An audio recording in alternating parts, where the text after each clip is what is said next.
अब समाचार विस्तारमा। भारतीय क्रिकेटका कप्तान महेन्द्र सिंह धोनी आज नेपाल आइपुगेका छन्। उनको भारतीय दूतावासमा कर्मचारी र नेपाली क्रिकेट संघका पदाधिकारीले स्वागत गरेका थिए। त्रिभुवन विमानस्थलमा गरिएको पत्रकार सम्मेलनमा धोनीले नेपाल भ्रमण आफ्नो पहिलो भएको र यहाँ क्रिकेटको विकासका लागि प्रबल सम्भावना रहेको बताए।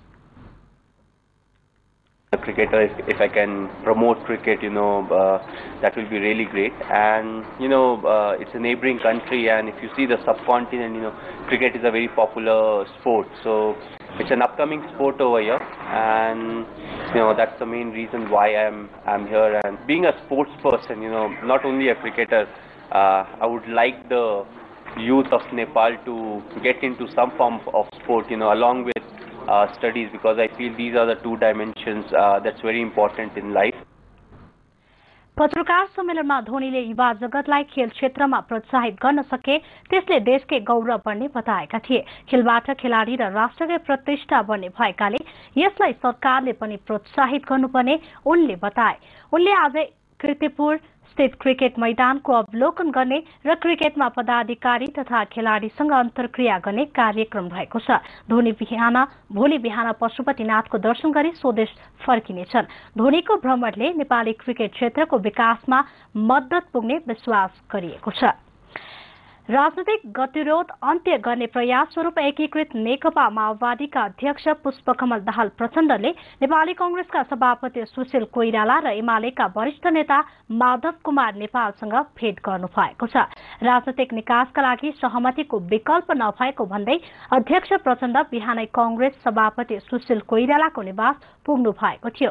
हिजो मात्रै खुला मञ्चमा भएको आम सभामा अध्यक्ष प्रचण्डले सहमतिका लागि कांग्रेस एमाले लगायतका दलहरूलाई नयाँ सिराबाट सहमति खोज्न आह्वान गर्नु भएको थियो। भेटमा अध्यक्ष प्रचण्डले नयाँ सिराबाट सहमति गर्नुपर्ने आवश्यकता रहेको बताउनु भएको थियो। जवाफमा सभापति कोइरालाले माओवादीको बोली र व्यवहार उल्टो भएकाले विश्वास गर्न गाह्रो भएको बताउनु भएको थियो। कोइरालासँगको भेट लगतै प्रचण्डले एमालेका वरिष्ठ नेता माधव कुमार नेपाललाई भेट्न उहाँको निवास कोटेश्वर पुग्नु भएको थियो। अध्यक्ष प्रचण्डले नेपाल समक्ष सहमतिकै कुरा दोहोर्याउनु भएको थियो। नेता नेपालले पनि सहमतिको विकल्प नभएको बताउँदै माओवादीले नै त्यसको वातावरण बनाउनु पर्ने जवाफ फर्काउनु भएको थियो। सहमतिका लागि प्रधानमन्त्री भट्टराईले राजीनामा गरी सहमतिको सरकार गठनका लागि आह्वान गर्नुपर्ने नेपालको भनाइ थियो। एकीकृत नेकपा माओवादीको वैद्य समूहले आज राष्ट्रिय भेला आह्वान गरेको छ। पार्टी एकताका लागि विभिन्न चरणमा भएको वार्ता असफल भएपछि वैद्यले आज छुट्टै भेला आह्वान गरेको हो। भेलामा सहभागी हुन राज्य समिति स्तरका कार्यकर्ता काठमाडौँ आइसकेका छन्। काठमाडौँको बौद्धमा अहिले नेता कार्यकर्ता पुग्ने क्रम शुरू भइसकेको छ। हिजो कुपण्डो स्थित नेवा राष्ट्रिय मुक्ति मोर्चाको कार्यालयमा बसेको वैद्य पक्षको पोलिट ब्युरो बैठकले राष्ट्रिय भेला व्यवस्थापन साथै भेलामा प्रस्तुत हुने राजनीतिक प्रतिवेदनका विषयमा छलफल गरेको थियो। भेलाले नयाँ पार्टी घोषणा गर्ने उपाध्यक्ष वैद्य लगायतका नेताहरूले यसअघि नै बताइसकेका छन्। नेपाली कांग्रेस नेकपा एमाले लगायतका दलहरूले सरकार विरुद्ध आज थप आन्दोलनका कार्यक्रम घोषणा गर्ने बताएका छन्। आन्दोलनका थप कार्यक्रम तय गर्न एमाले पार्टी कार्यालय बल्खुमा अहिले दलहरूबीच छलफल भइरहेको छ। छलफलपछि आजै पत्रकार सम्मेलन गरी आन्दोलनका कार्यक्रम घोषणा गर्ने उनीहरूले बताएका छन्। दलहरूबीच विगतमा भएका सहमति विरुद्ध सरकारले काम नगरेको, तानाशाही शैलीमा एकल निर्णय गर्दै हिँडेको आरोप लगाउँदै उनीहरूले प्रधानमन्त्रीको तत्काल राजीनामा माग गरेका छन्। सरकारले सहमति खोज्नुको सट्टा सत्ता लम्ब्याउने प्रपञ्च रचेको भन्दै उनीहरूले आक्रोश व्यक्त गरेका छन्। समाचार जारी छ, हामी ब्रेकपछि आउँछौं। अनुशासन समिति र संसदीय समिति गठन हुन सकेको छैन। निर्दोष साबित भएपछि 15 वर्ष लामो जेल जीवनबाट मुक्त भएका इलामका गोविन्द मैनाली आज मध्याह्न काठमाडौँ आइपुग्ने भएका छन्। एक जापानी महिलाको बलात्कार गरी हत्या गरिएको अभियोगमा जेल परेका मैनाली टोकियो उच्च अदालतको आदेशमा गत साता रिहा भएका हुन्। गोविन्द मैनालीको स्वदेश फिर्तीका बारेमा जानकारी दिन आयोजित पत्रकार सम्मेलनमा दिएको जानकारी अनुसार मैनाली आज मध्याह्न 12 बजे काठमाडौँ आइपुग्नेछन्। उनलाई स्वदेश ल्याउन परराष्ट्र मन्त्रालयले जापानी स्थित नेपाली दूतावास मार्फत ट्राभल डकुमेन्ट जारी गरेको थियो। 45 वर्षीय गोविन्द आफ्नी श्रीमती र 2 छोरी सहित स्वदेश फर्कनेछन्। उच्च न्यायालयको फैसला सुन्न नेपालबाट श्रीमती र छोरीहरू जापान पुगेका थिए। गोविन्द नेपाल आउने भएपछि जापानी सञ्चार माध्यमको समेत चासोको विषय बनेको छ। जापानबाट करिब 20 जना जापानी सञ्चारकर्मी नेपाल आएका छन्। गोविन्द मध्याह्न आइपुगेपछि साँझ 5 बजे पत्रकार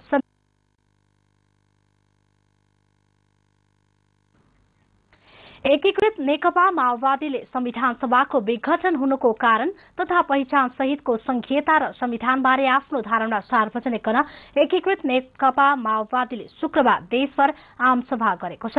संविधानले नबनाई संविधान सभा विघटन भएपछि माओवादीले पहिचान सहितको संघीय संविधान निर्माणका लागि ऐक्यबद्धता जाहेर गर्न भन्दै आमसभाको आयोजना गरेको हो। काठमाडौँको खुला मञ्चमा आयोजित सभालाई सम्बोधन गर्दै एकीकृत माओवादीका अध्यक्ष पुष्पकमल दाहाल प्रचण्डले संविधान सभा बाहिरबाट संविधान आउन नसक्ने स्पष्ट पार्दै सहमतिका साथ चुनावमा जुट्न दलहरूलाई आग्रह गर्नुभयो। विवेकसङ्गत ढंगले नै यो देशलाई निकास हामीले कसरी दिने, हामी जिम्मेदार छौं, हामी शक्तिशाली पनि छौं।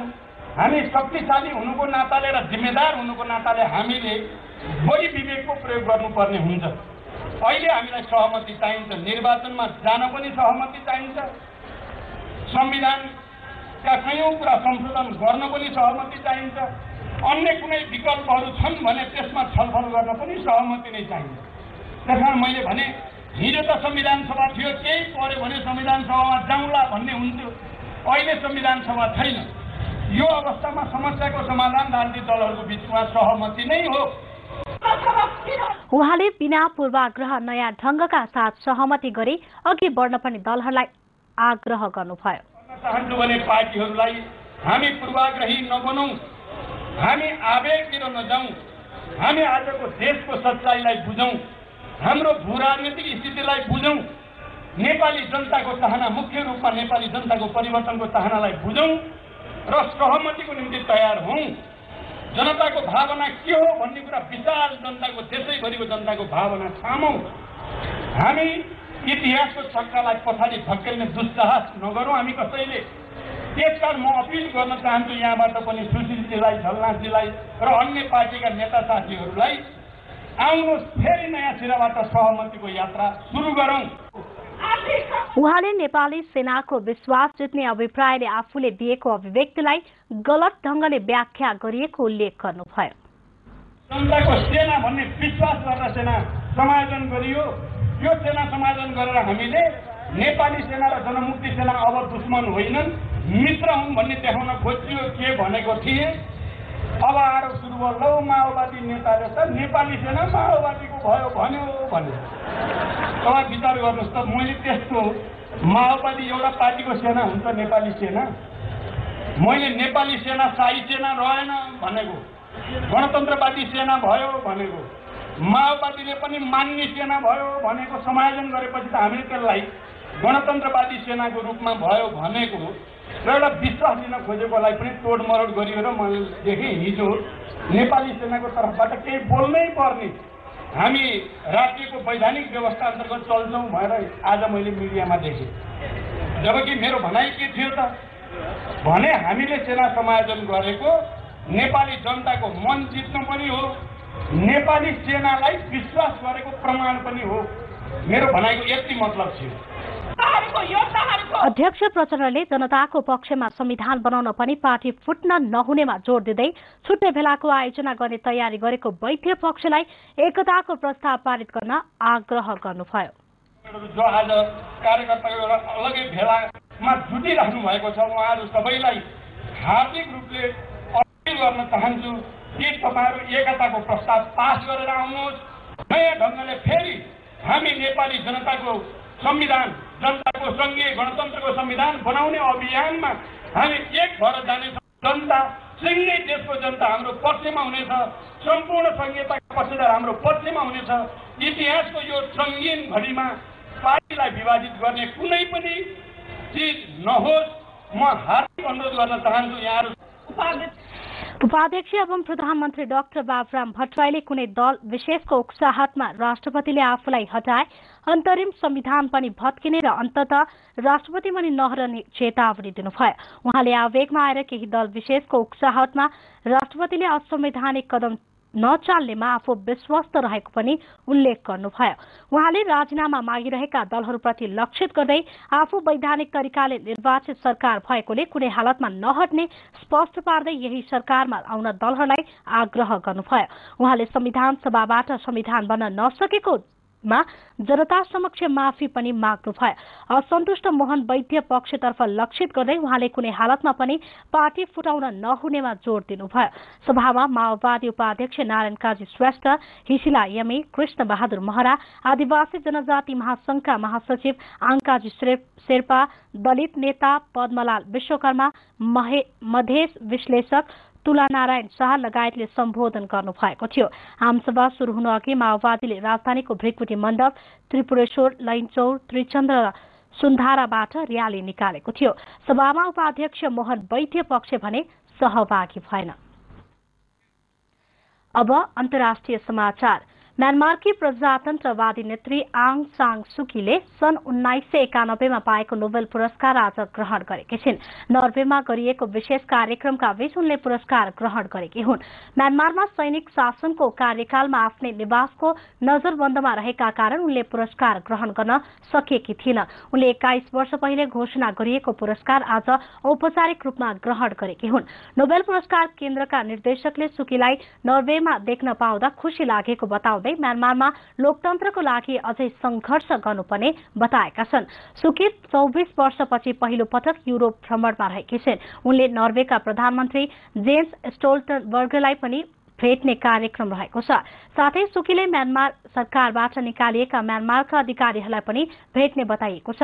सुकीले म्यानमारमा लोकतन्त्र स्थापनाको लागि अन्तर्राष्ट्रिय समुदायले पुर्याएको सहयोगप्रति धन्यवाद व्यक्त गरेकी छिन्। 24 वर्षपछि सुकीको युरोप भ्रमणले म्यानमारको राजनैतिक परिवर्तनमा थप सहयोग पुग्ने अनुमान गरिएको छ। भारतको महाराष्ट्रको हैदराबाद पुणे राजमार्गमा बस दुर्घटना हुँदा 29 जनाको मृत्यु भएको छ।